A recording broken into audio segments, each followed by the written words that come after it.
So good morning students. आज हम physics में चैप्टर 14 सोर्सेज ऑफ एनर्जी इस चैप्टर का रिवीजन करेंगे, या एक तरीके से ये कह लीजिए कि मैं आपको इसको दोबारा से पढ़ा रही हूँ।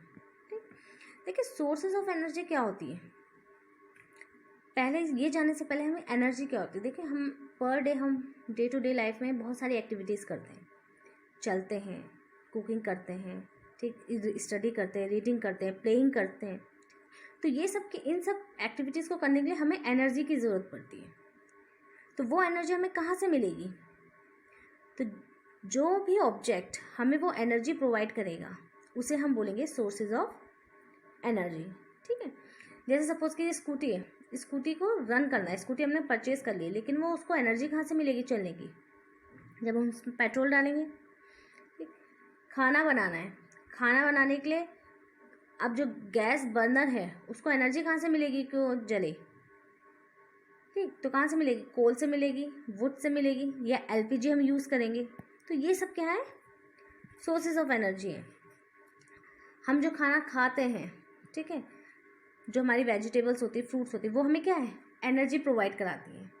ठीक, आपने पढ़ा होगा बायो में, जूनियर क्लासेस में, कि जो खाना हम खाते हैं वो कॉम्प्लेक्स होता है, उसको सिंपलर पीसेस में ब्रेक डाउन करके ग्लूकोज बना के उससे हमें कार्बोहाइड्रेट, प्रोटीन, विटामिन ये सब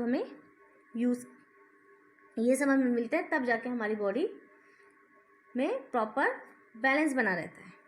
ठीक, अब अगर हम ये खाना प्रॉपरली नहीं खाएं, ठीक, सपोज कोई ऐसा इंसान है जो सिर्फ दूध ही दूध पी रहा है, बाकी कुछ नहीं खा रहा है, ठीक, तो क्या होगा उसमें क्या है? किसी न किसी न्यूट्रिएंट वैल्यू की कमी हो जाएगी, उसमें आयरन की कमी हो जाएगी। ठीक, अगर वो सिर्फ कार्बोहाइड्रेट, या अगर हम ये कहें सिर्फ राइस ही राइस खा रहे हैं, तो उसे सिर्फ कार्बोहाइड्रेट मिलेगा, तो उसे फैट नहीं मिलेगा, विटामिन नहीं मिलेंगे। तो क्या है, यहाँ पे भी उसको क्या हो जाएगी? कमी हो जाएगी। ठीक, इसी तरीके से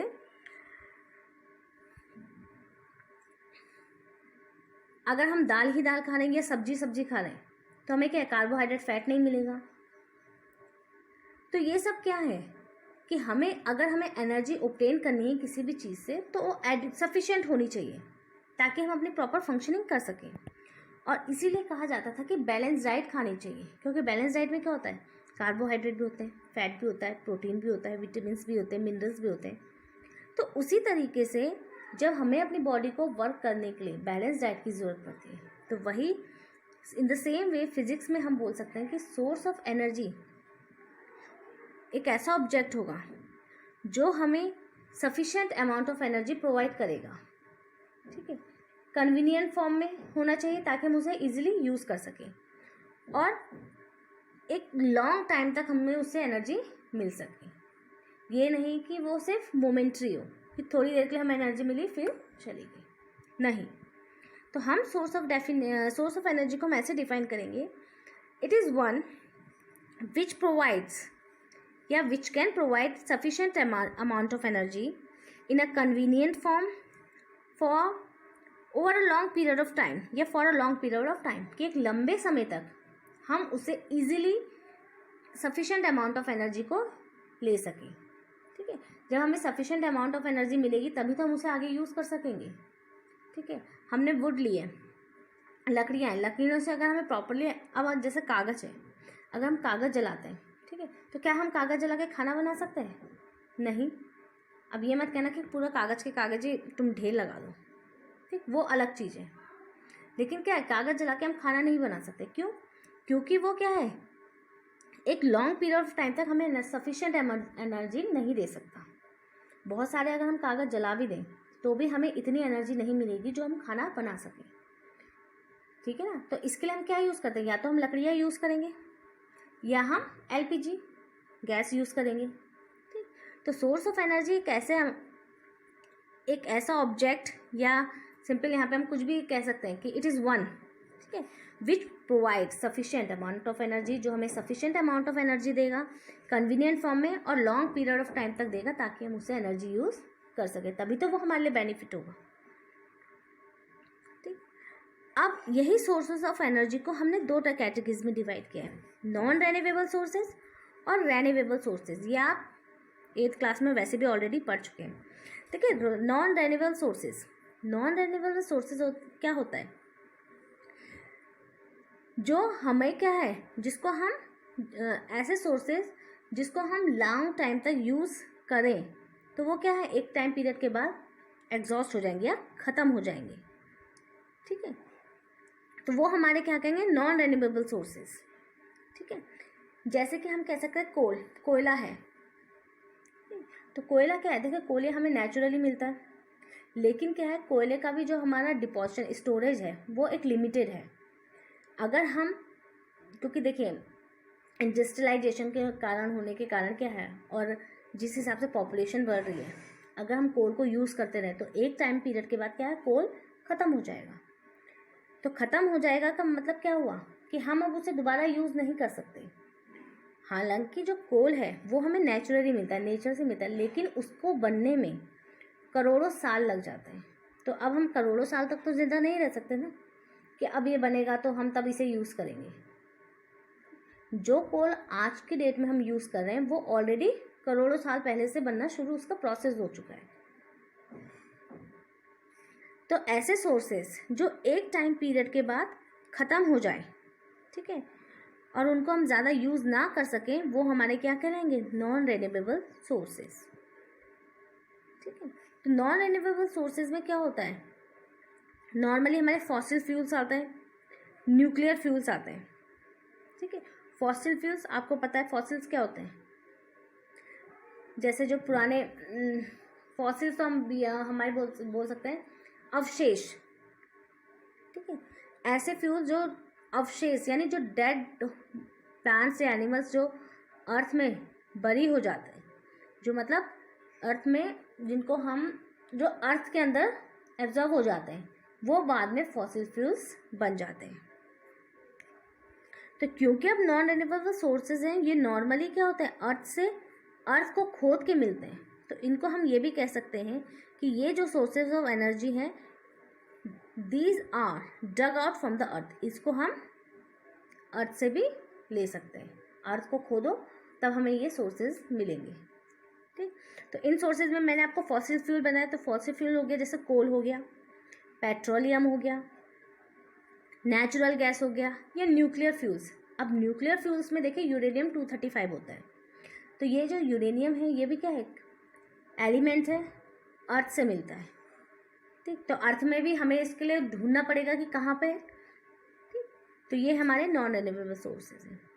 अब नॉन रिन्यूएबल सोर्सेज की एक डेफिनेशन और हो सकती है कि ऐसे सोर्सेज जो कॉन्टिन्यूसली क्या होता है, जो कॉन्टिन्यूसली हमें जो एनर्जी है वो प्रोवाइड नहीं कर सकती। ठीक है, नेचर जो है इनको कॉन्टिन्यूसली क्या है, क्योंकि ये नेचर से मिलते हुए, तो ये कॉन्टिन्यूसली क्या है, नेचर इन्हें हमें प्रोवाइड नहीं करवा सकती, क्योंकि इनका स्टोरेज एक टाइम के बाद ख़त्म हो जाएगा, फिर उस स्टोरेज को भरने के लिए थोड़ा गैप तो मिलेगा। तो यानी कॉन्टिन्यूसली जो है नेचर इसको प्रोवाइड नहीं करा सकती, और इनका जो स्टोरेज है वो लिमिटेड है। तो ऐसे सोर्सेज हमारे नॉन रिन्यूएबल सोर्सेज कहलाते हैं। अब जो नॉन रिन्यूएबल सोर्सेज होते हैं, इनका क्या है, ये एक टाइम पीरियड के बाद ख़त्म हो जाएंगे, इनका लिमिटेड स्टॉक होता है। ठीक, तो इनको हम एग्जॉस्टिबल सोर्सेज ऑफ एनर्जी भी बोलते हैं। यानी एग्जॉस्टिबल सोर्सेज का मतलब कि जो ख़त्म हो सकते हैं। ठीक है, तो नॉन रिन्यूएबल सोर्सेज हो गया, एग्जॉस्टिबल सोर्सेज ऑफ एनर्जी हो गया, और कन्वेंशनल सोर्सेज ऑफ एनर्जी भी इन्हें कहते हैं। लेकिन हाँ, इसमें ये ध्यान रखिएगा, इसमें न्यूक्लियर फ्यूल्स जो होते हैं वो कन्वेंशनल सोर्सेज ऑफ एनर्जी नहीं होते। तो आप ये ध्यान रखिए, नॉन रिन्यूएबल सोर्सेज हो गया, एग्जॉस्टिबल सोर्सेज ऑफ एनर्जी हो गया, या कन्वेंशनल सोर्सेज ऑफ एनर्जी हो गया, ये ऑलमोस्ट सेम होते हैं, सिवाय न्यूक्लियर फ्यूल्स के जो कि कन्वेंशनल सोर्स ऑफ एनर्जी नहीं होते हैं। ठीक है,